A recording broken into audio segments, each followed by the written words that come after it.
Para la clase de producción de documentos vamos a continuar con lo que es la redacción de estos documentos comerciales y hoy comenzamos oficialmente con la carta comercial. La carta es un documento que se prepara a computadora y se utiliza para dar apoyo, para respaldar transacciones comerciales que ocurren dentro de una empresa o de una oficina.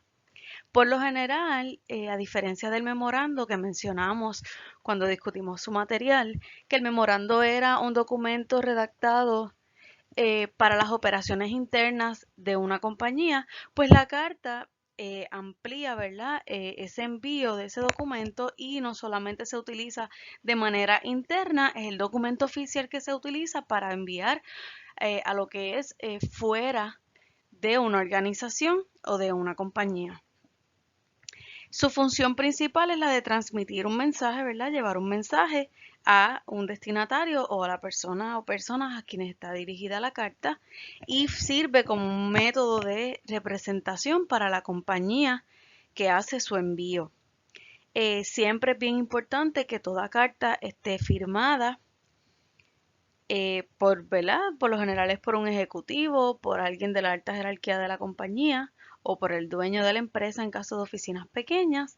Y es bien importante que cuando este documento se transcribe a lo que es la computadora o se puede, ¿verdad? Mecanografiar, se presente ya para el momento de la firma, que es el momento final de esa persona que envía la carta, que se entregue de manera perfecta, por decirlo así. O sea, que no contenga errores, que no tenga ningún tipo de error en acentuación, en lo que es lenguaje, en lo que es puntuación y que contenga todos los aspectos en términos de formato o de estilo que se requieren para el estilo que se utilice a la hora de mecanografiar o de redactar la carta. Hay unos elementos que se deben considerar al momento de poder transcribir o poder redactar esa carta. Hay ocasiones, debo hacer la aclaración, hay ocasiones en que la carta se dicta. El ejecutivo o la persona que está enviando la carta le da un dictado al asistente administrativo y ese dictado posteriormente va a ser transcrito o mecanografiado. Otras ocasiones, pues nos corresponde a los asistentes administrativos redactar una carta dándonos una intención o dándonos, ¿verdad? La idea central que se quiera desarrollar y nos corresponde a nosotros como asistentes administrativos llevar a cabo todo ese proceso de redacción y nosotros entonces lo comenzamos a hacer a través de la computadora sin hacer un borrador escrito a mano. Así que a la hora de poder redactar estas cartas dentro de la computadora o del programa de procesamiento de datos que seleccionemos, tenemos que evaluar el tamaño de letra que vamos a utilizar, tenemos que evaluar la centralización de ese contenido, de ese texto que va a estar escrito en ese documento, tenemos que conocer y poder aplicar reglas que sean requisitos, ¿verdad? De acuerdo al estilo de la carta que estemos seleccionando y que dentro de ese contenido la carta contenga unas partes que son esenciales, unas partes que son principales, que las vamos a discutir más adelante durante esta presentación. Vamos a discutir para efectos de este curso tres tipos o tres estilos de cartas comerciales.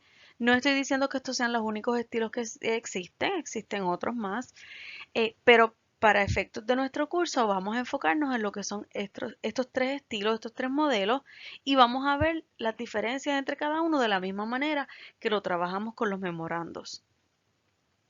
Mayormente la diferencia que existe entre estos tres tipos o estilos de cartas comerciales se tienen que ver, ¿verdad? Con la manera en cómo se organizan esas partes esenciales que yo les acabo de mencionar.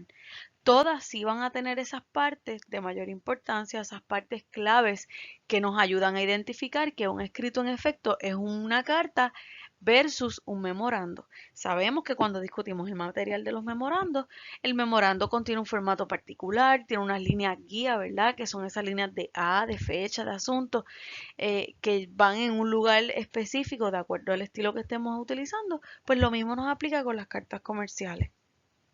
Y estos tres estilos que vamos a discutir son el bloque extremo, el bloque modificado y el bloque modificado con párrafos sangrados. Si se fijan, los nombres de estos estilos son bien parecidos a los nombres de los memorandos que discutimos. Básicamente, se va a redactar de la misma manera, con la salvedad, ¿verdad? Con la diferencia que una carta es un poquito más estructurada, es un poco más extensa que un memorando, así que va a contener unas partes que tal vez unas formalidades que el memorando no contiene, porque el memorando es un escrito bien simple y bien rápido. Existen dentro de lo que son las cartas comerciales dos tipos de puntuación que es importante que las conozcan, pues porque van a tener ocasiones en que van a aplicar una y o en otras que van a aplicar la otra.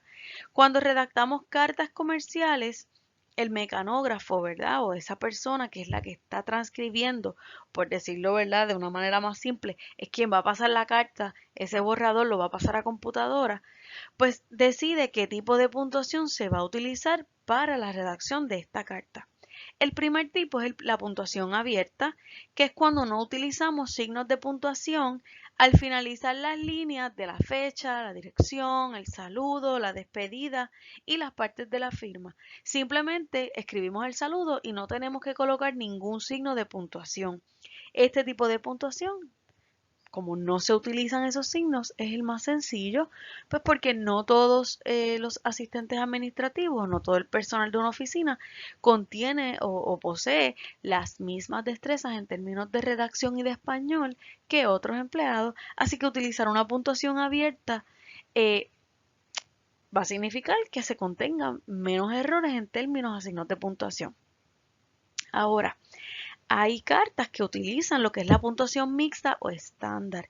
Y dentro de este tipo de puntuación se utilizan por lo general dos puntos o los puntos suspensivos después del saludo y se utiliza una coma después de la despedida. Dependiendo, ¿verdad? Eh, por decirlo así, el ambiente organizacional que tengamos, donde tal vez un ambiente que sea bien formal, pues va a preferir utilizar unas cartas más formales que tal vez otras oficinas que son más pequeñas, que no tienen tanto personal, que la redacción de cartas no es lo que se encuentra dentro de sus operaciones diarias, pues tal vez en este tipo de oficina, pues se utiliza una puntuación abierta que no estamos pendientes a los signos de puntuación, si estamos considerando lo que son formatos, pero nos vamos a irnos por lo más simple. Las partes principales eh, de la carta, no importa el formato o el estilo que estemos aplicando, siempre van a ser los mismos y son 8 partes importantes que nos ayudan a identificar que lo que les dije, que ese documento es una carta comercial y no es un memorando, no es otro tipo de documento. Número 1 es el membrete. Lo próximo es la fecha, la dirección, el saludo, el texto de la carta, la despedida o la fórmula final de cortesía, como vamos a cerrar, la firma y el título del firmante y las iniciales de referencia. Vamos a través de esta presentación a describir un poquito cada una de estas partes. El membrete, esto es algo que ya ustedes lo vieron en los memorandos. El membrete ayuda a la identificación de una oficina o de una empresa en el envío de un documento.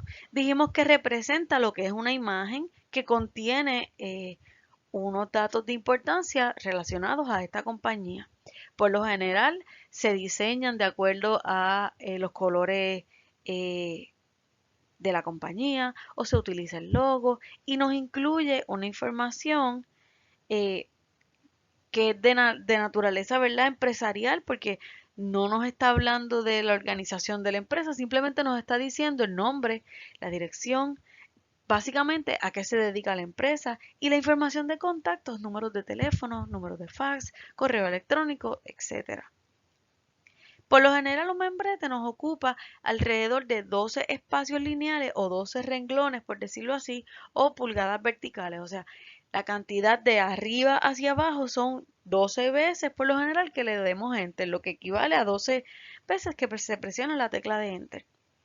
Puede variar, ¿verdad? De acuerdo al modelo que se haga, que se cree de este membrete. La segunda parte es la fecha. Todo documento comercial, no importa qué tipo de documento es, debe contener la fecha. La fecha es un dato bien importante, no solamente para el remitente, y dijimos que el remitente es la persona que envía el documento, Pero también es importante para el destinatario o la persona que lo recibe, pues porque dependiendo, ¿verdad? Del momento en que se redacta una carta, pues nos puede ayudar, ¿verdad? A establecer órdenes cronológicos o nos ayuda, ¿verdad? A identificar cuán reciente o cuán antiguo es un documento que se recibe. Así que es bien importante todo documento que se trabaje dentro de una oficina médica, dentro de una oficina de servicios, dentro de una empresa cualquiera, se debe incluir la fecha. El de la localización, ¿verdad? O la parte donde se coloque la fecha dentro de este documento va a depender del estilo de formato que se esté trabajando.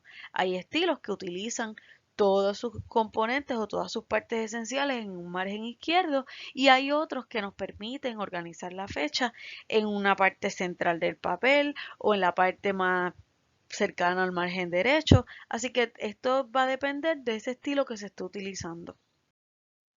En este slide les coloco más o menos, ¿verdad? La distribución o la localización de la fecha dependiendo de diversos estilos que se vayan a aplicar a una carta. Si se fijan, en este ejemplo se los coloco como si estuviéramos aplicando un modelo bloque donde todo va organizado en el margen izquierdo del papel. Aquí le coloco la fecha más centralizada, que hay estilos que nos permiten colocar la fecha centralizada. Y en esta les coloco la fecha al lado derecho. Todavía actualmente, a pesar de que utilizamos mayormente el bloque extremo, pues porque es más simple, todavía vemos bien común el uso de la fecha al margen derecho de una carta.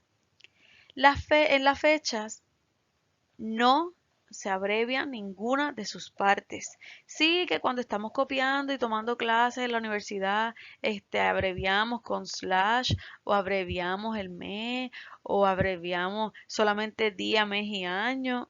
Pues no, en una carta, en un documento oficial, en un documento comercial, la fecha se tiene que escribir completa.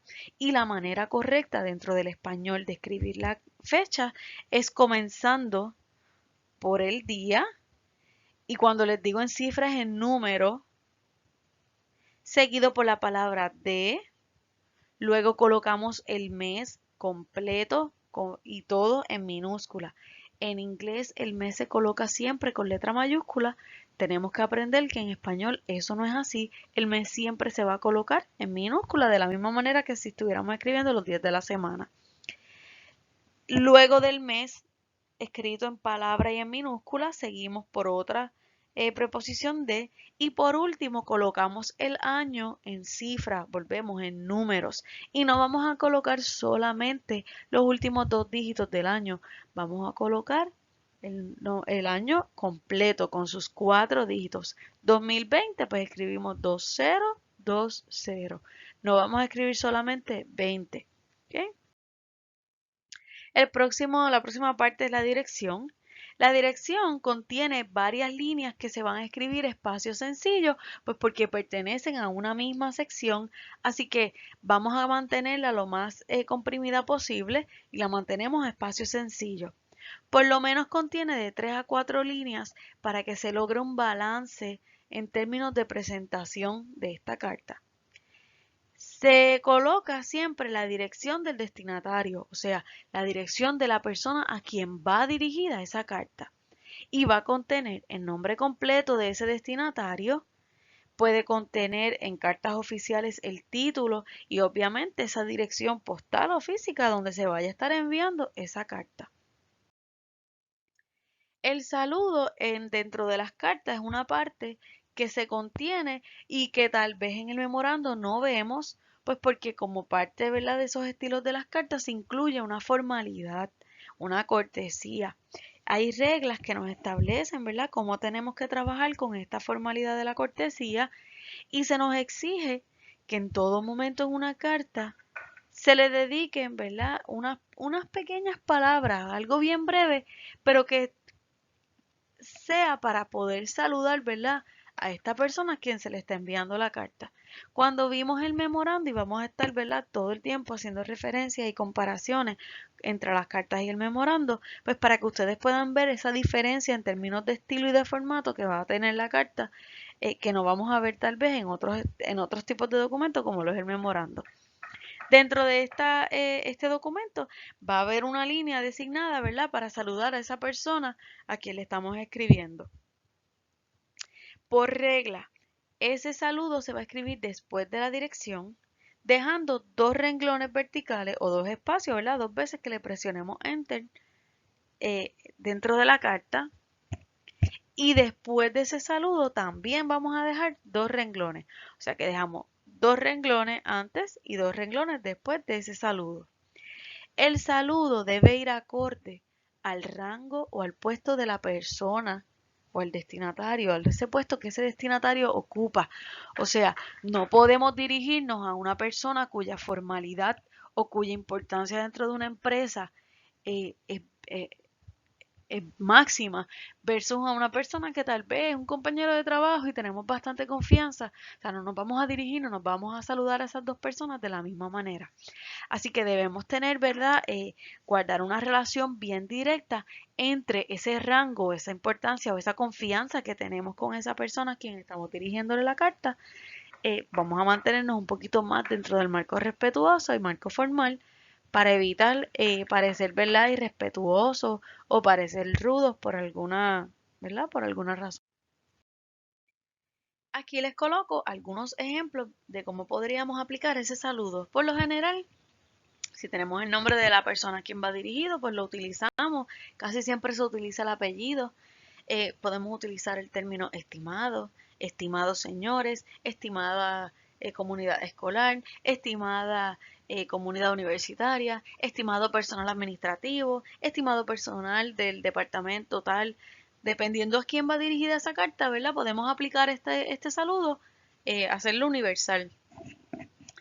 En el caso de que tengamos ya un nombre particular, pues podemos utilizar ese nombre. Si esa persona tiene un título, ¿verdad?, de estado civil, se puede utilizar. Si tiene un título académico, doctor, licenciado, profesor, pues todos esos títulos se pueden utilizar dentro de la línea del saludo. El próximo punto que quiero discutirles, que pertenece a una de esas partes importantes o partes principales de la carta, es el texto. El texto es la parte, diría yo, más importante, y esto es una opinión personal, porque aquí es donde se va a llevar ese mensaje que nosotros, eh, ¿verdad?, queremos transmitir, y por lo tanto esa es la razón por la cual estamos redactando una carta. Así que para mí esta es la parte fundamental de este documento, es la parte más importante, pues porque es donde se transmite eh, la idea central o la intención de esta carta. El texto de una carta puede ser, ¿verdad? La extensión de este texto puede variar. Pueden ser textos o extensiones bien cortas, pueden ser de extensión mediana o de extensión larga, de acuerdo, ¿verdad?, a esa extensión, a ese tamaño del texto. Pues si podemos realizar la carta en una sola hoja de papel o si necesitamos utilizar más de una página. Dependiendo, ¿verdad?, de esa extensión o de ese contenido, pues va a ser finalmente lo que vayamos a obtener al hacer la mecanografía. Para el contenido o el texto de la carta tenemos que aplicar unas reglas que no tienen que ver con el tamaño, ¿verdad?, de ese contenido. No importa si el tamaño es de una extensión corta, si la carta tiene una extensión mediana, tiene una extensión larga, vamos a aplicar estas reglas para cualquiera. Tenemos que comenzar a escribir dos renglones después del saludo. O sea, dijimos, el saludo lleva dos renglones antes, dos renglones después. Una vez tenemos esos dos renglones, comenzamos con lo que es la carta como tal. Y vamos a aplicar lo mismo que yo les dije para los memorandos, que vamos a tener por lo general una carta contenía 3 párrafos mínimos, pues vamos a aplicar lo mismo. El primer párrafo nos vamos a centrar en lo que es la idea central. Vamos a establecer de qué es lo que vamos a estar hablando en esta carta. El segundo párrafo o los párrafos siguientes van a desarrollar esa idea o esas ideas que queremos desarrollar con la carta. Por lo general, si tenemos más de una idea central, más de un asunto que vamos a discutir en una carta, lo vamos a hacer en párrafos individuales. Cada párrafo nos va a desarrollar entonces uno de esos puntos de importancia. Esto establece, ¿verdad?, nos mantiene un orden, mantiene una coherencia, por lo tanto el lector no se va a aburrir de que hagamos un párrafo exageradamente grande con toda la información que queremos decir, nos vamos a ir dividiendo. Y entonces, al ver, ¿verdad?, esa división en párrafos, pues le da al lector como que ese interés para querer continuar la lectura de la carta. El primer renglón, o sea, lo primero que se escribe del párrafo, pues puede llevar una sangría o como no puede llevarla, todo depende del estilo que estemos utilizando al redactar la carta.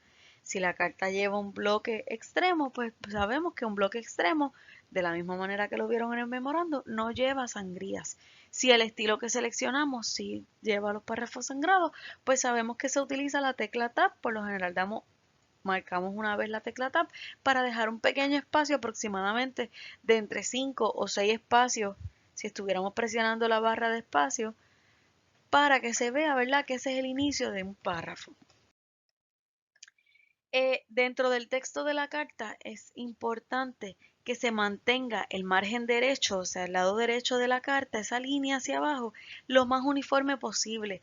Tal vez ustedes han visto cartas donde una línea, una fila termina en un espacio, la otra termina más corta, la tercera termina más larga, y en términos estéticos la carta se ve mal. Así que vamos a tratar de en todo momento, cuando estemos redactando cartas, mantener ese margen lo más uniforme, lo más parejito posible. ¿Cómo logramos esto? Pues en la parte de nuestro programa, el programa que estamos utilizando, que en este caso el programa de procesamiento de datos es Word, utilizamos en esa sección donde alineamos el texto, la cuarta opción se llama Justify. Y con Justify, al ennegrecer un texto, podemos seleccionar esta opción y nos establece, ¿verdad?, en una línea bien pareja hacia abajo, ese margen derecho nos lo mantiene de manera uniforme. Así que no solamente se va a ver todo bien acomodado al lado izquierdo, también al lado derecho vamos a mantener esa uniformidad. Cuando estamos escribiendo el texto de la carta, lo vamos a escribir a espacio sencillo, a menos que sea una carta de una extensión bien corta, que para poder jugar, ¿verdad?, con esa centralización, no nos quede más remedio que utilizar un doble espacio. No importa, ¿verdad? Si ese no es el caso, que tenemos una carta que sea extremadamente corta, vamos a aplicar el espacio sencillo. Entre cada párrafo, siempre vamos a dejar 2 renglones. En ese contenido, en ese texto, vamos a obviar, a eliminar lo que son las abreviaturas. En el español no se utilizan mucho abreviaturas, así que vamos a evitar su uso y vamos a escribir de la manera más completa y más correcta posible. Debemos evitar párrafos exageradamente largos. Vamos a tratar de desarrollar una idea central por párrafo y ser, ¿verdad?, lo más directos posible, ir lo más al grano posible para evitar redundar y evitar alargar demasiado los párrafos. Un párrafo demasiado extenso le resta interés a un mensaje, a una carta. Por lo tanto, ese mensaje como que se diluye, se pierde tal vez entre tantos detalles y pues nuestra carta no cumple con el propósito inicial. La regla número 8 nos dice que debemos utilizar un párrafo de introducción y un párrafo de cierre. Esto se lo dije antes, ¿verdad?, de discutir estas reglas. Por lo general, en el primer párrafo vamos a establecer, ¿verdad?, qué es lo que vamos a estar desarrollando con la carta, y una vez terminamos de desarrollar esas ideas centrales o esa idea principal de la carta, en el último párrafo ya estamos dando un cierre, ya estamos terminando, para no dejar, ¿verdad?, puntos ambiguos, ya vamos como que cuadrando y finalizando la intención de la carta. Siempre es importante centralizar apropiadamente el documento para que en términos estéticos, en términos visuales, ese documento se vea bien. El próximo punto que quiero discutir es la despedida. Esto es otra de las partes que un memorando no contiene si lo vamos a comparar con lo que es una carta. Nuestras reglas de cortesía que nos establecen lo que debemos incluir en el saludo también establecen lo que debemos o cómo debemos trabajar lo que son las despedidas. Estas reglas nos dicen que cuando se termina de dirigir a una persona debemos despedirnos, aunque sea algo simple, por lo menos debemos cerrar despidiéndonos de manera cortés. Y de la misma manera que vamos a establecer, ¿verdad?, una formalidad cuando estamos haciendo el saludo, lo mismo aplica cuando nos estamos despidiendo. Si estamos escribiéndole a una persona cuya formalidad o cuya importancia es bien alta dentro de la organización, pues debemos mantenernos dentro de lo respetuoso, ¿verdad? Dentro de ese marco de respeto para evitar parecer irrespetuosos, por decirlo así. Esta despedida no debe sobresalir del margen derecho, o sea que una despedida es algo bien simple, algo tal vez por decirlo así genérico, porque hay unas líneas, ¿verdad?, que nos ayudan a establecer despedidas en una carta, así que no tenemos que extendernos demasiado. Solamente vamos a escribir comenzando con mayúscula en la primera palabra de la despedida. Es bien común que las despedidas solamente incluyan una palabra. En el caso de que escribamos una oración como despedida, solamente vamos a aplicarle la letra mayúscula a la primera palabra, como si estuviéramos escribiendo una oración. Y les coloco algunos de los ejemplos más utilizados de las palabras, ¿verdad?, para despedida más utilizadas dentro de una carta. La firma es ese penúltimo punto que queremos discutir sobre las cartas comerciales. Toda carta dentro de una organización, no importa si se hace, ¿verdad?, en términos personales, debe incluir la firma de la persona que transmite ese mensaje o del remitente, de la persona que está enviando esa carta. Por lo general, y es bien importante, dentro de una organización se incluye dentro de lo que es esta firma el título que ocupa esta persona, que es quien está enviando este documento. La firma la vamos a escribir 4 renglones después de la despedida, dependiendo de la necesidad que tengamos, ¿verdad?, como mecanógrafos, como asistentes administrativos, a la hora de centralizar el documento en la hoja de papel, pues podemos jugar con esta parte de los renglones, porque si necesitáramos ocupar más espacio de la hoja, pues podemos dejar, en vez de 4 renglones, podemos dejar 5.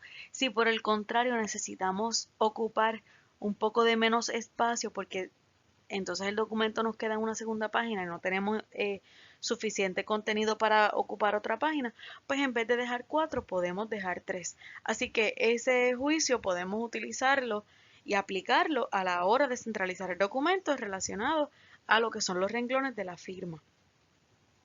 Es bien importante que se eviten abreviaturas antes de la firma. No incluimos títulos de estatus civil, no incluimos títulos académicos antes de la firma. Simplemente nos despedimos, dejamos el espacio correspondiente y escribimos el nombre de esa persona que envía la carta. Ahora bien, al principio de esa firma no se van a colocar ningún tipo de títulos, pero sí se pueden colocar títulos académicos al final de la firma. En el caso, por ejemplo, de un contador público autorizado, por lo general esas personas utilizan las abreviaturas CPA, pues después del nombre se deja una coma y se escriben esas abreviaturas CPA para hacer referencia a ese título, académico que esta persona posee. En este slide les coloco 2 ejemplos de cómo podemos aplicar lo que es la firma. En el primero les coloco, ¿verdad?, una abreviatura de acuerdo a un título académico, y en la otra les coloco el puesto o el título en palabras. Cualquiera de las dos formas se puede redactar, cualquiera de las dos está correcta, así que les coloco los 2 ejemplos para que sepan cómo lo pueden trabajar cuando les toque a ustedes redactar cartas. Las iniciales de referencia, valga la redundancia, nos hacen referencia, ¿verdad? Nos hablan un poquito de la persona que dicta la carta o quien firma la carta. Por lo general hacen referencia a la persona que transcribe la carta. Estamos, ¿verdad?, partiendo de la premisa de que esta carta fue dictada, se hizo un borrador y a partir de ese borrador entonces se va a transcribir a lo que es la computadora. Antes esto se veía más, pues porque por lo general las asistentes administrativas o los asistentes administrativos tomaban notas en libretas y luego pasaban a la maquinilla a reescribir, ¿verdad?, de manera correcta ese documento. Hoy día, pues, como les dije, por lo general, en oficinas pequeñas, nos dan la intención, ¿verdad? Nos dan el mensaje más o menos que se quiere transmitir y nos toca a nosotros como asistentes administrativos hacer toda la redacción. Simplemente lo imprimimos para que entonces pase por la revisión de ese remitente y firman y se envía la carta. Estas iniciales le dan un balance a la carta. A veces, por lo general, hay empresas que aplican el concepto de que a la carta original no se les colocan referencias, pero sí se le colocan las referencias a las copias de ese documento.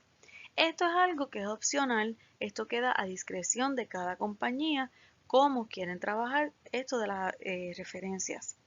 Se escriben las referencias o las iniciales 2 renglones después de la firma, siempre se colocan en el margen izquierdo y se colocan en letras minúsculas. Es bien importante. No importa que a veces estamos utilizando Microsoft Word y cuando estamos comenzando una línea al marcar o presionar la tecla de espacio, automáticamente nos coloca la primera letra mayúscula. Tenemos que estar bien pendientes y cambiar a todas las letras de esas iniciales por letras minúsculas. Y les coloco dos ejemplos también para que vean que no importa si en la carta estamos trabajando un tipo bloque, siempre se va a colocar el margen izquierdo y por lo general el tamaño de la letra se coloca más pequeño. Aquí no se presenta, pero sí por lo general lo colocamos más pequeñito.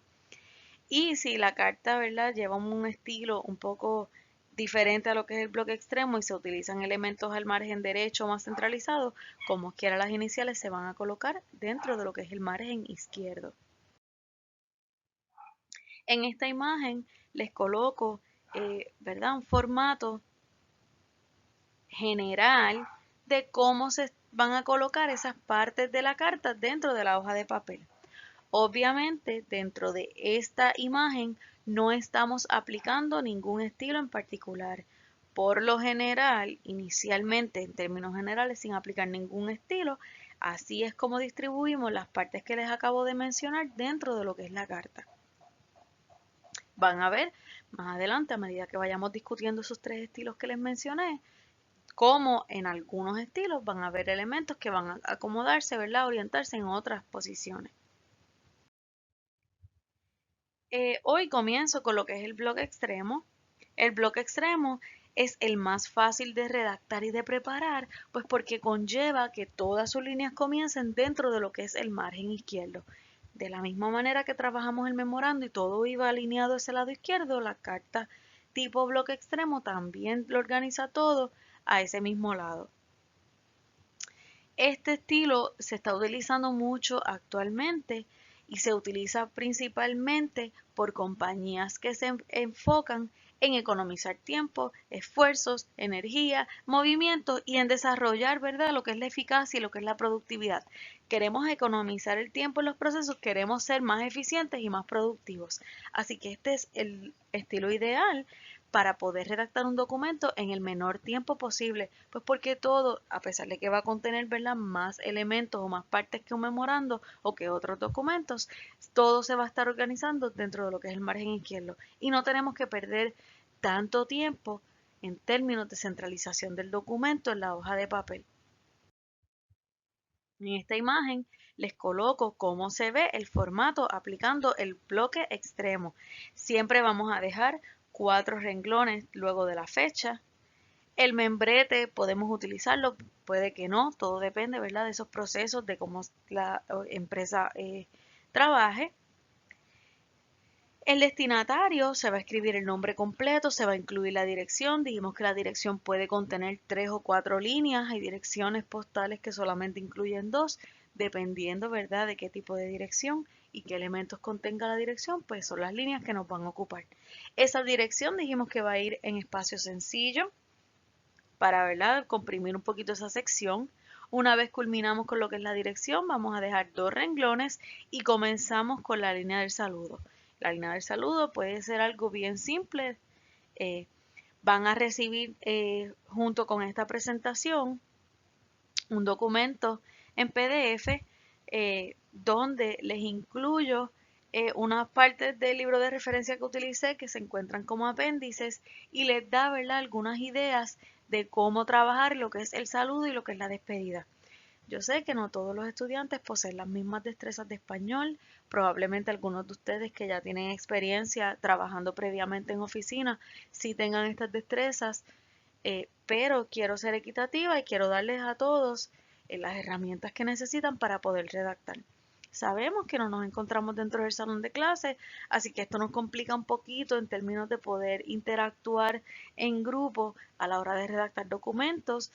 No era la intención, ¿verdad?, que se tenía cuando comenzamos el módulo, pero dada la situación que estamos atravesando, pues tenemos que trabajar con lo que tenemos de la mejor forma posible y yo quiero que ustedes pues sí aprendan dentro de las dificultades que podamos enfrentar, no solamente yo para poderles enseñar, sino ustedes para poder aprender las destrezas que requiere su campo de estudio.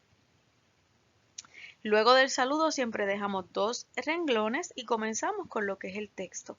Dijimos que el primer párrafo se utiliza como introducción, en el segundo párrafo y los párrafos posteriores vamos a desarrollar cada idea central y al finalizar ese contenido tenemos que cerrar con un párrafo de cierre donde vamos a tal vez resumir o ponernos a la disposición o culminar ya el escrito para no dejar, ¿verdad?, nada abierto. Una vez terminemos este párrafo de cierre, dejamos 2 renglones y nos vamos a lo que es la despedida. La despedida puede ser una palabra como puede ser una frase. Luego de la despedida dejamos 2 renglones más, 4 renglones y procedemos a lo que es la firma. La firma incluye el nombre de la persona, dejamos un espacio para que esa persona firme a manuscrito y utilizamos el título que esa persona ocupa dentro de la compañía. Y por último dejamos 2 renglones para poder colocar las iniciales de referencia. Y las iniciales de referencia van en minúsculas y por lo general un poquito más pequeñas el tamaño de letra.